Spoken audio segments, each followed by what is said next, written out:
ada satu laporan baru yang tertular berkaitan kegelisahan UMNO berhubung sokongan bersyarat bersatu dalam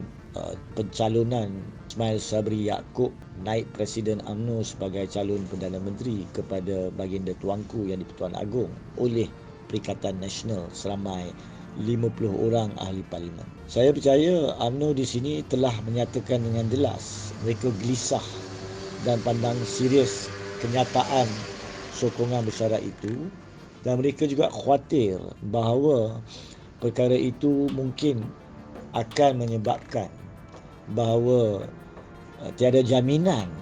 boleh ada sebuah kerajaan stabil jika pun Ismail Sabri yang kiranya mempunyai sokongan majoriti dilantik sebagai Perdana Menteri. Maka atas perkara ini sepatutnya, dan saya sesungguhnya percaya, baginda tuanku Yang di-Pertuan Agong dan Majlis Raja-Raja akan mengambil dan harus mengambil panduan berkaitan perkara-perkara ini, dan sebaiknya setelah negara melihat bagaimana sebuah kerajaan yang dibentuk akibat daripada majoriti kecil di tangan Tan Sri Muhyiddin Yassin pada masa itu boleh dijatuhkan kerana ketidakpuasan hati mana-mana pihak yang memberi sokongan seperti yang berlaku dengan UMNO. Dan untuk mengelakkan perkara yang sama berlaku, maka tidak semestinya calon yang mempunyai sokongan majoriti yang tipis, yang nipis, wajib di bawah perlembagaan dilantik sebagai Perdana Menteri. Baginda tuanku mempunyai budi bicara mutlak untuk menentukan sama ada beliau boleh atau tidak melantik Perdana Menteri lagi. Dan jika tidak, maka kerana tidak juga boleh diadakan pilihan raya umum, baginda tuanku boleh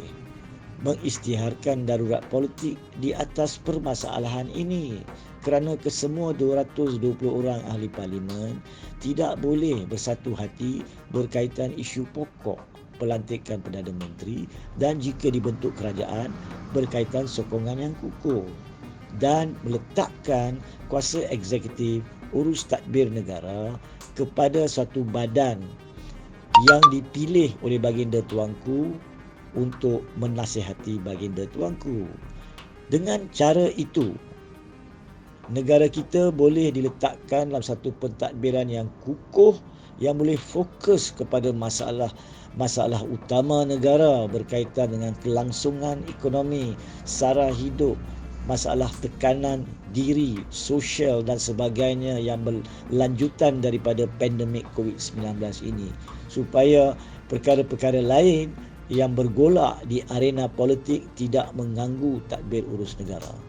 Parlimen masih boleh bersidang di bawah darurat politik. Ahli parlimen masih boleh berdebat, berbahas dan memberi pandangan serta cadangan dan mengkritik apa-apa pandangan daripada majlis penasihat itu, supaya majlis penasihat boleh mengambil cadangan Dewan Rakyat, Parlimen dan membawanya ke perhatian baginda tuanku bersama pandangan pakar. Saya sesungguhnya percaya